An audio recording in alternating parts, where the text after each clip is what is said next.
Network News.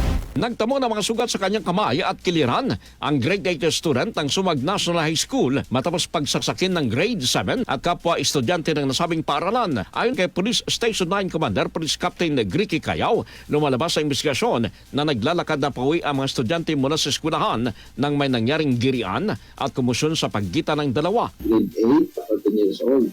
May pilas niya sa iya nga wala nga kamot.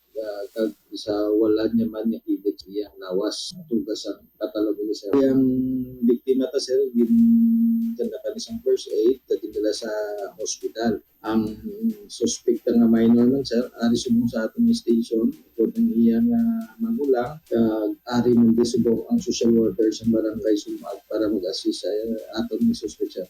Inamin naman ng grade 7 na nakadampot ito ng patalim na siyang ginamit nito para saksakin ang biktima. Kaga naman na dinala sa ospital ang biktima habang nasa kustodya naman ng Police Station 9 ang suspect at nakatakdang i-turnover sa Social Development Center. Kasama mo sa RMN DYHB Bacolod, Radyoman Albert Hener, Tatak Remen. RMN Network News.